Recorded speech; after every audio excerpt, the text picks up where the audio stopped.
Amém? 2 Coríntios, capítulo 13, verso de número 13.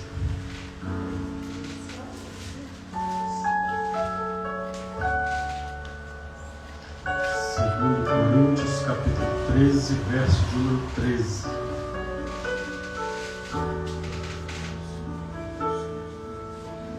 Amém?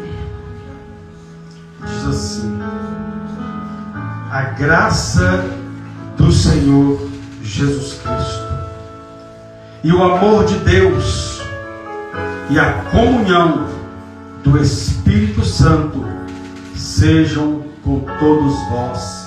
E você diz amém. Amém? Pode se assentar. Jesus, feche seus olhos.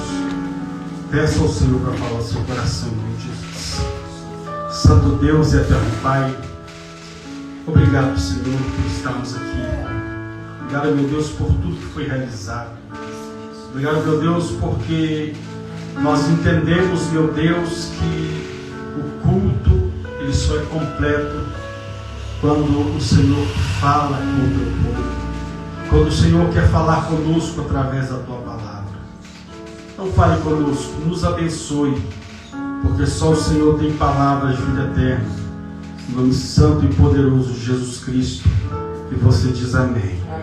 Amém? Glória a Deus. Irmãos, daqui a pouco nós vamos participar da ceia do fortalecimento, com base naquilo que Deus realizou na vida do profeta Elias, quando ele fugia das ameaças de Jezabel.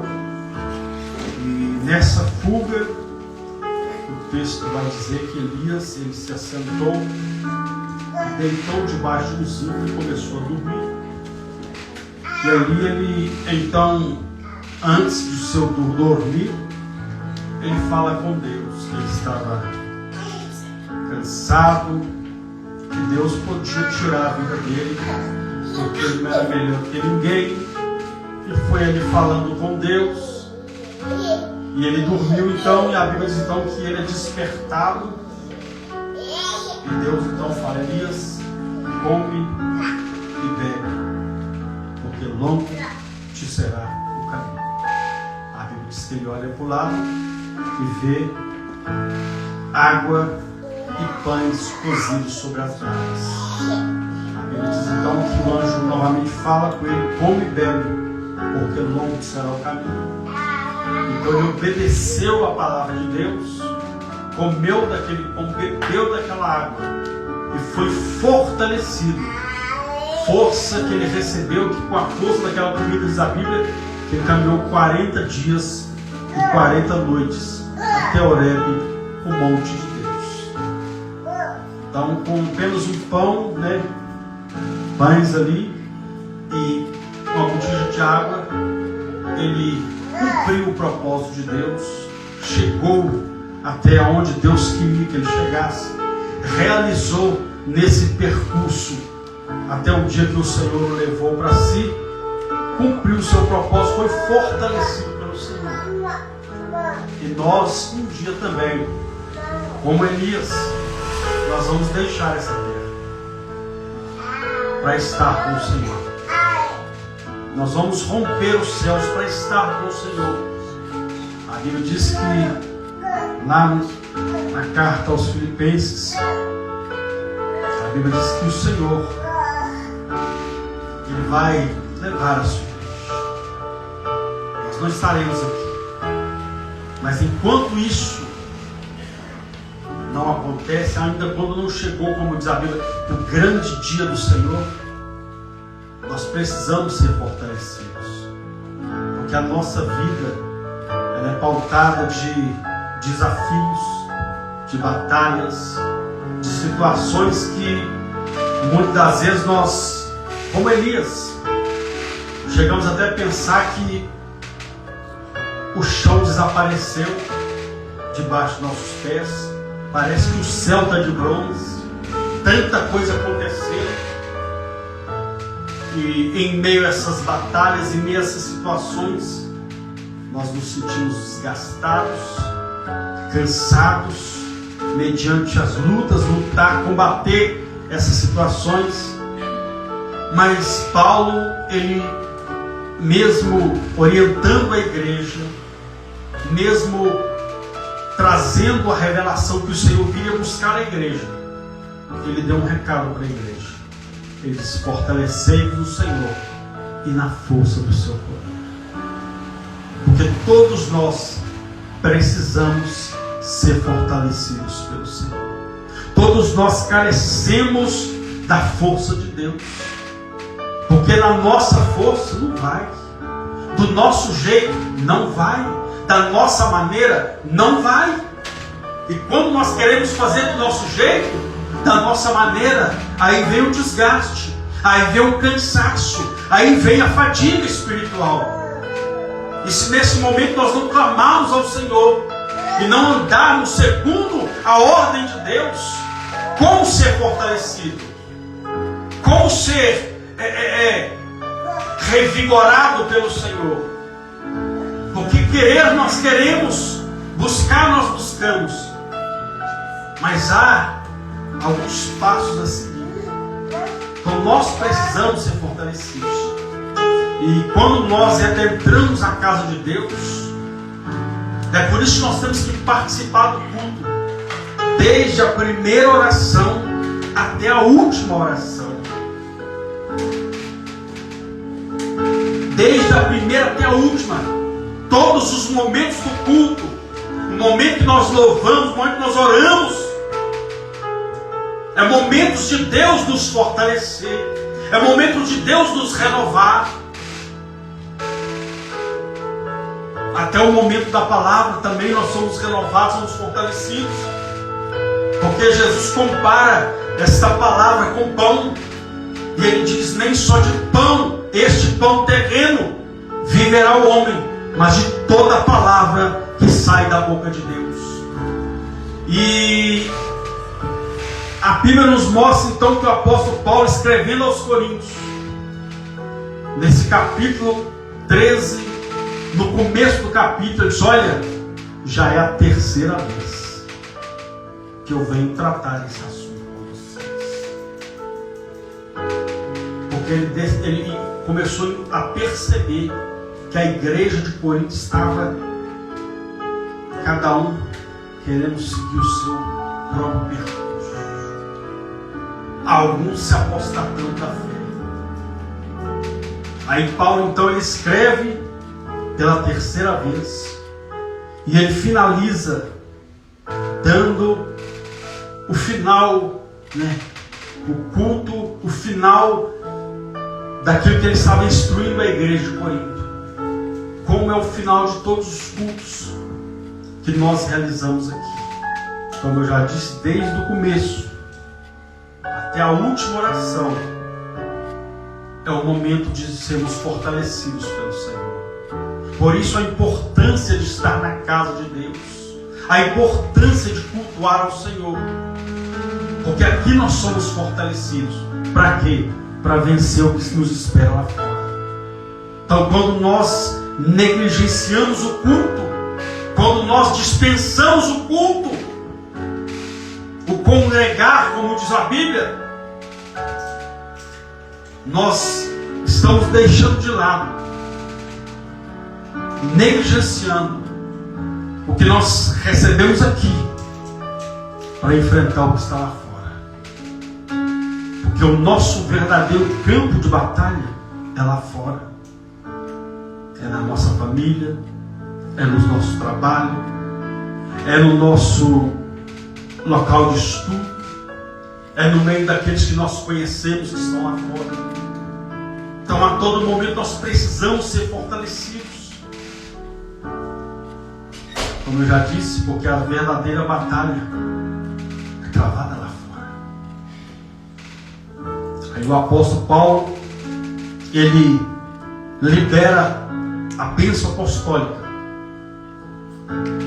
não com o intuito de dizer até o próximo culto, mas com o intuito de dizer: Deus te fortaleça até o próximo culto. Então Paulo, ele dá a bênção que fortalece, mas que fortalece aquele que crê. Diga: a bênção que fortalece aquele que crê. Amém? Então nós não podemos dispensar nada no culto, principalmente no final. É por isso que a Bíblia vai dizer que o melhor é o final das coisas. Porque para começar, muitos começam. Para chegar até o meio, alguns chegam. Mas para chegar ao final, é só para quem crê na bênção que fortalece, naquilo que vem de Deus. Aí Paulo diz: a graça do Senhor Jesus. Diga: a graça do Senhor. Então, de quem que é a graça? Do Senhor Jesus Cristo. Por que a graça é do Senhor Jesus Cristo? Porque foi Ele, meu irmão, minha irmã, que morreu na cruz do Calvário pela minha e pela sua vida. Foi Ele que morreu na cruz do Calvário por toda a humanidade. E o apóstolo Paulo, ele orientando os irmãos, dizendo que é pela graça que nós somos salvos. Diga: eu sou salvo. Pela graça. Paulo diz que nós não somos salvos pelas obras, que ninguém é salvo pelas obras, para que a pessoa não venha se gloriar.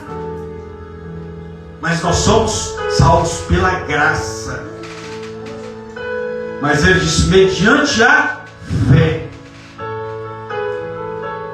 Então tudo passa pelo campo da fé. Quando a Bíblia diz que sem fé é impossível agradar a Deus, porque realmente sem fé nada pode acontecer. Quando Jesus liberava um milagre, ele falou: olha, vai em paz, a tua fé te salvou, a tua fé te curou, a tua fé.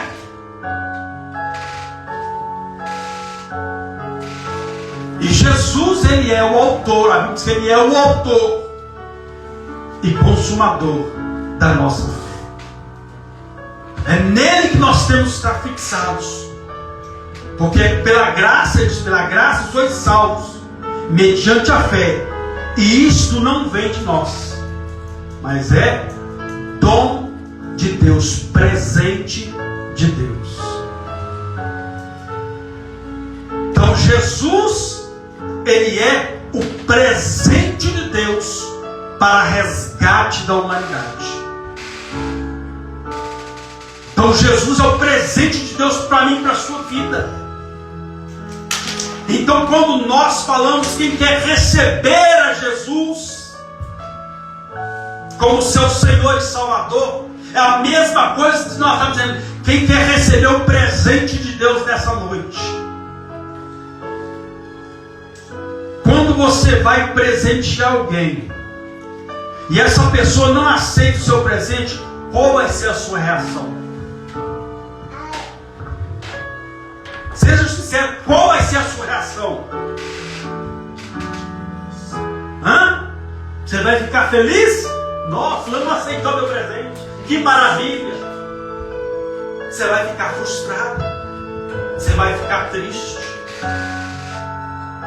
Qual que é a reação que você acha que Deus tem quando é dito: quem quer receber Jesus como seu Senhor e Salvador? E a pessoa diz: não estou preparada, não quero, estou muito novo, estou muito nova. Qual que é a reação de Deus? Você acha que Deus fica feliz? Não. Da mesma forma. Então que nós venhamos nos alegrar com essa graça. Porque graça quer dizer bondade excepcional de Deus para com todos os seres humanos como pecadores, para tornar possível o seu perdão e salvação, ou seja, misericórdia imerecida. Ela está sempre disponível para aqueles que creem no Evangelho e obedecem ao Senhor. Esta é o significado significado da palavra graça. Então é um favor, é algo imerecido. Eu não merecia, você não merecia, nós não merecíamos, mas mesmo assim Deus decidiu nos presentear com essa graça. Essa graça que é o presente de Deus, que é Jesus para a humanidade.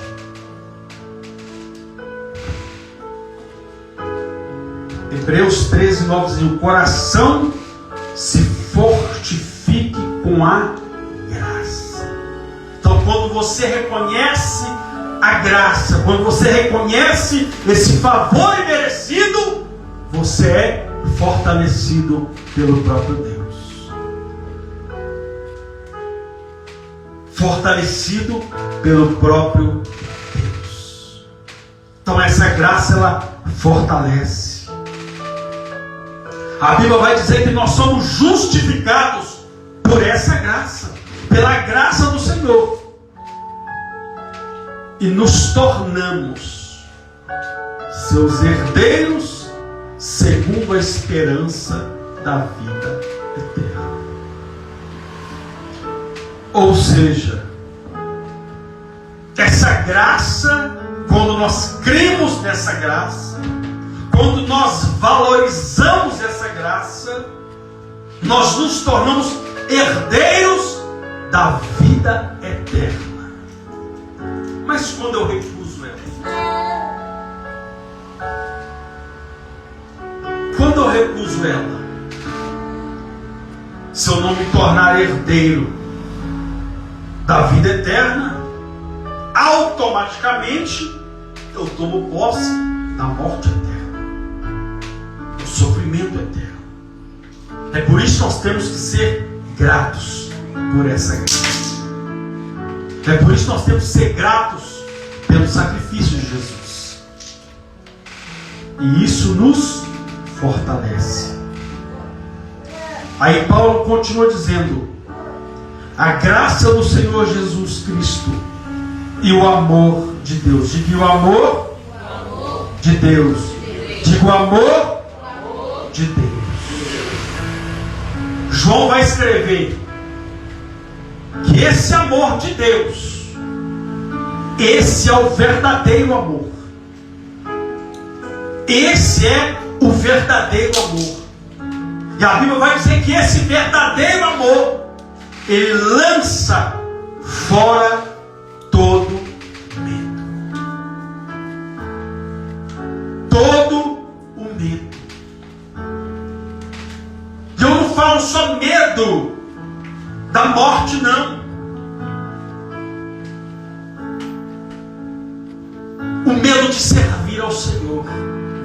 Tem pessoas que têm medo de servir ao Senhor, porque a mente dela está dizendo: o que vão pensar de mim quando souberem que eu sou crente, que agora eu estou na igreja. É o amor de Deus que lança fora todo medo.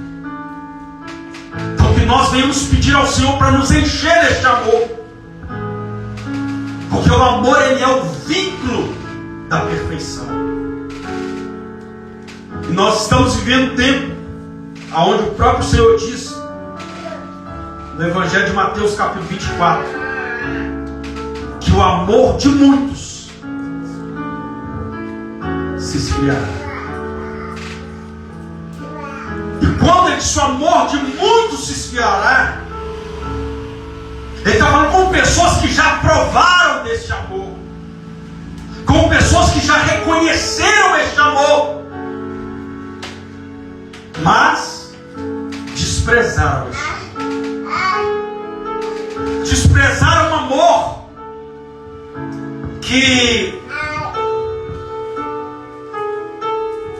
a Bíblia vai dizer que nós amamos Ele.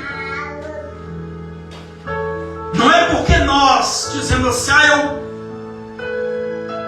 eu amo Deus desde quando eu nasci. Não. Primeiro, isso é uma mentira. A Bíblia diz que nós amamos Ele porque Ele nos amou primeiro. Ele nos amou primeiro. Prova disso? Quem aqui tem mais de 2000 anos? Eu não tenho. Mas há mais de 2000 anos atrás, Ele se entregou na cruz por nós. Ele nos amou de tal maneira que Ele deu presente, deu esse presente que é Jesus, para que todo aquele que nele crê não pereça, mas tenha a vida eterna. O amor de Deus nos constrange. Olha o que a Bíblia vai dizer: amemos uns aos outros, porque o amor é de Deus, e qualquer que ama é nascido de Deus e conhece a Deus.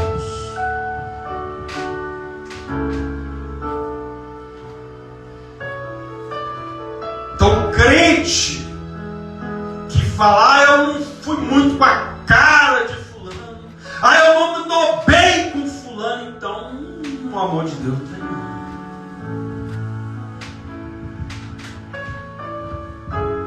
Porque se Deus me amou, mesmo sabendo que eu estava todo avacalhado, andando na contramão da vontade dele, ainda assim Ele me amou. E quando eu reconheço esse amor, opa, eu tenho que parar de andar na contramão de Deus. Eu tenho que andar na mão de Deus. Eu tenho que andar no caminho que o Senhor está trilhando, para que esse amor ele seja vivo na minha vida.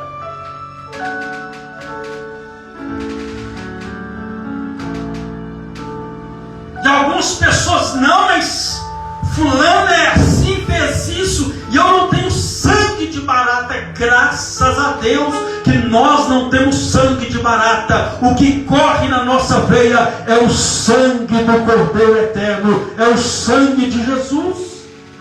Sangue foi derramado por amor a mim e a você.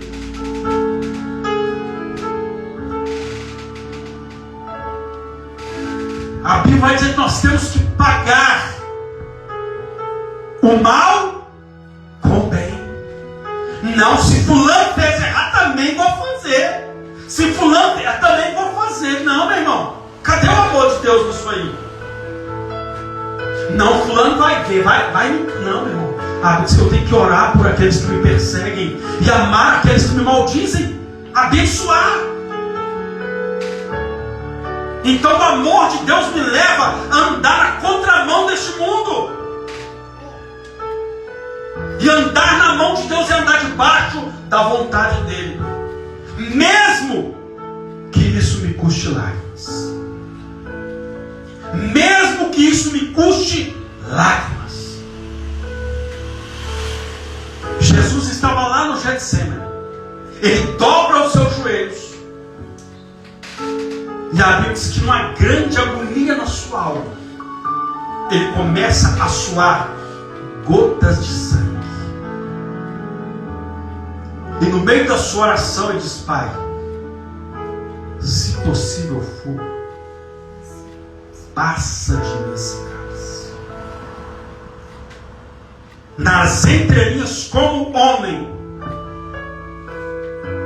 ele estava dizendo: eu vou sofrer demais por aquele que um dia vai me trair. Eu vou sofrer por aquele que um dia vai me rejeitar. Eu vou sofrer por aquele que um dia não vai querer fazer a sua vontade.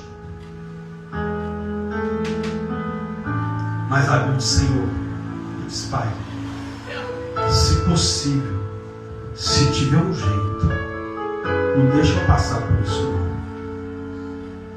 Mas que seja feita não a minha, mas a tua vontade.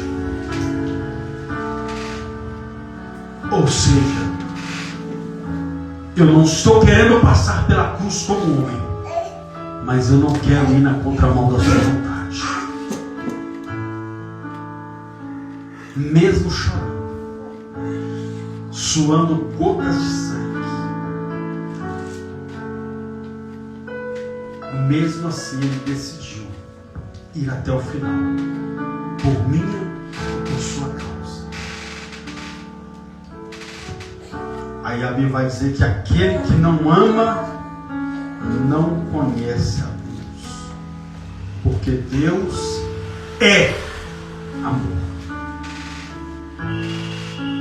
Deus, ele é amor. Deus é o próprio amor.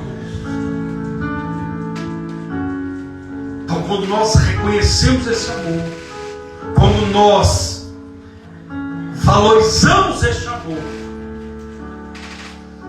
nós fazemos de tudo para manter a chama acesa. Nós fazemos de tudo para manter o nosso relacionamento com Deus aceso.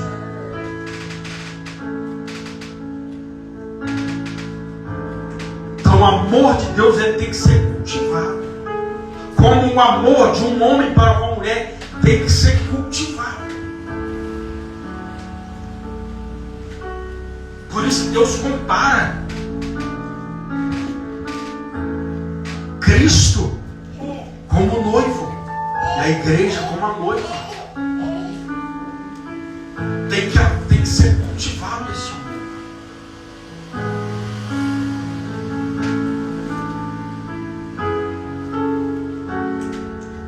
E muitas das vezes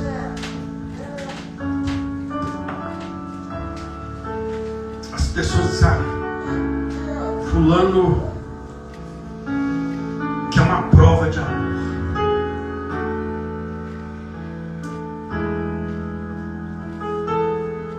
Que é uma prova de amor. O Senhor ele já deu uma prova de amor. Ele entregou o filho dele. Ele entregou o filho dele. Então Deus não precisa provar para ninguém que ele ama a humanidade.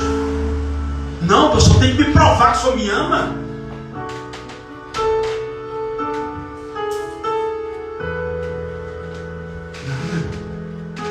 Deus não precisa provar mais nada para ninguém. Nós é que temos que provar para Ele que nós reconhecemos esse amor. Nós é que temos que ter atitudes que vão mostrar que nós realmente amamos a Ele, que nós valorizamos esse amor, que nós correspondemos a esse amor.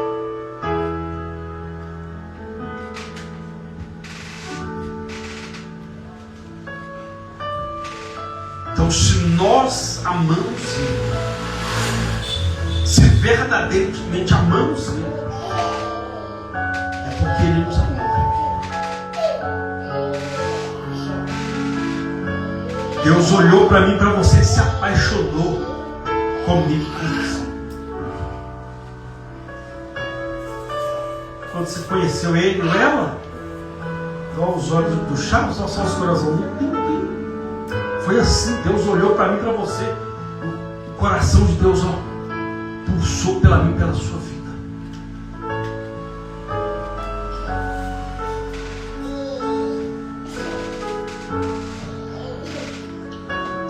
Aí Paulo vai continuar dizendo: a graça do Senhor Jesus e o amor de Deus e a comunhão do Espírito Santo, ou seja, comunhão, união ou ligação.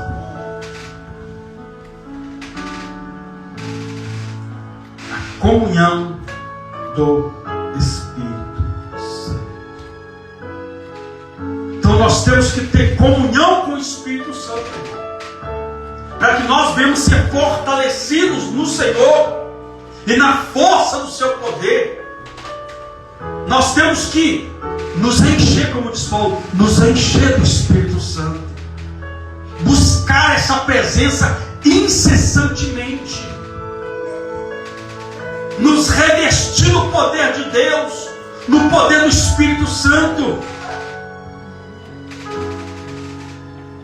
Olha o que a Bíblia vai dizer: não vos ponhais em julgo desigual com os incrédulos.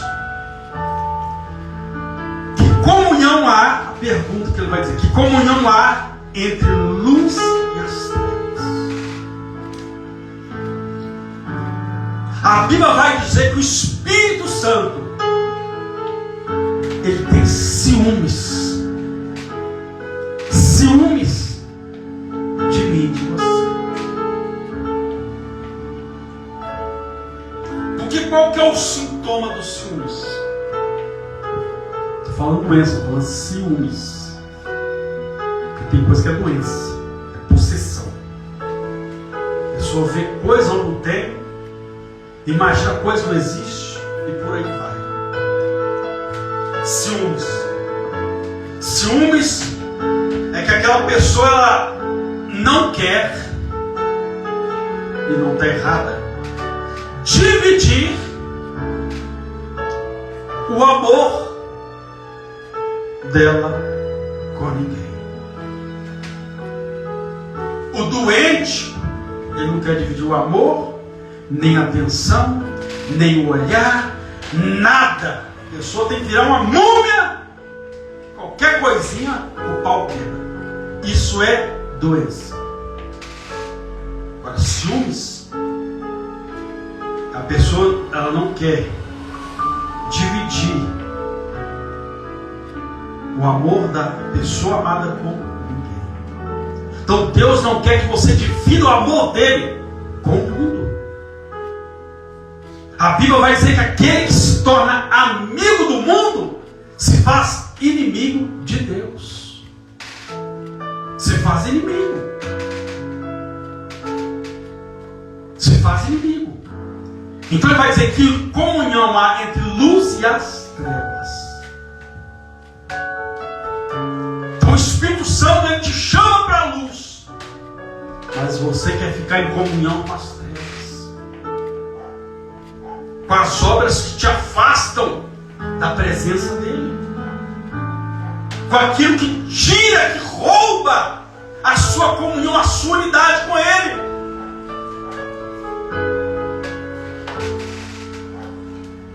Aí a Bíblia vai dizer no Salmo 103: quão bom e suave e agradável que os irmãos vivam em união. Paulo vai dizer nessa mesma carta, no verso 11, ele diz assim: olha, quanto mais, irmãos, regozijemos, sedes perfeitos, sedes consolados, sedes de um mesmo parecer, viver em paz, e o Deus de amor e de paz será convosco. Então, aonde não há união, não tem como o Espírito Santo entrar. Se não houver unidade, não tem como o Espírito Santo trabalhar. E quando a Bíblia fala que não há, que comunhão há entre luz e trevas, eu viro e mexo, eu tenho umas experiências boas dentro do ano. Mas eu encontro com um crente, começo a conversar ali, e parece que eu já conheço a pessoa. Às vezes, contato ali que eu tenho no ônibus, parece que eu conheço a pessoa. Sabe o que é isso? É o Espírito Santo. É a unidade do Espírito. Porque a conversa,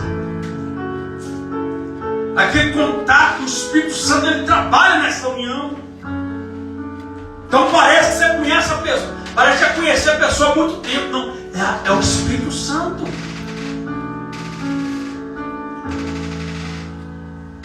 Aí ele vai dizer que é bom e suave que os irmãos vivem em união. Aí ele termina dizendo que ali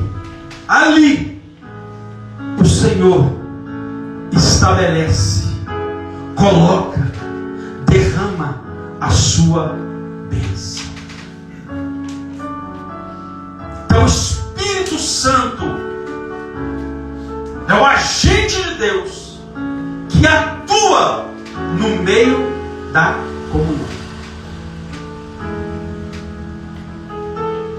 Então, quando você ora por alguém, isso é comunhão. Quando você intercede por alguém, quando você aconselha alguém, comunhão. E o Espírito Santo, então, entra em ação. Porque há unidade, há comunhão, há misericórdia.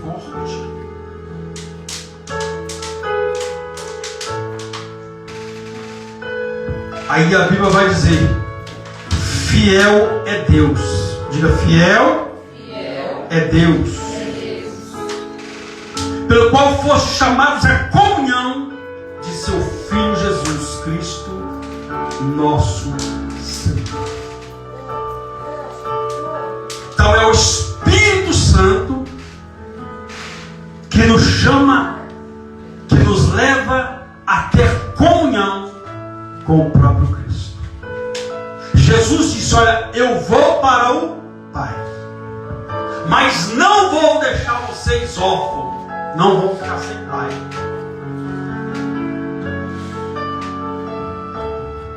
Eu estarei convosco todos os dias, através dessa comunhão do Espírito Santo. Então não tem como ter vida com Deus, não tem como ter comunhão com Jesus, se não estiver comunhão com o Espírito Santo. Então Paulo vai dizer que a graça do Senhor Jesus Cristo, o amor de Deus e a comunhão do Espírito Santo sejam com todos vós.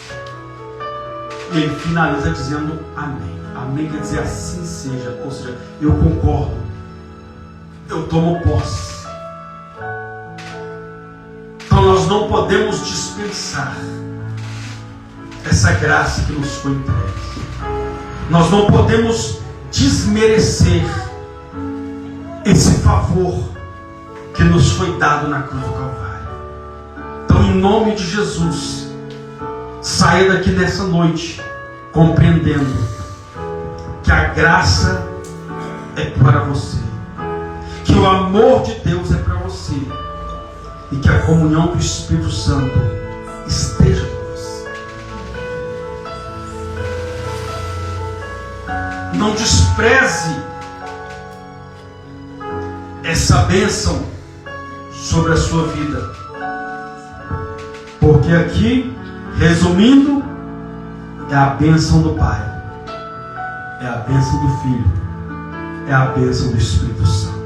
Amém? Amém. Coloque-se de pé e adore e glorifique o nome do Senhor. Feche os seus olhos nessa hora. Coloque a mão na altura do seu coração.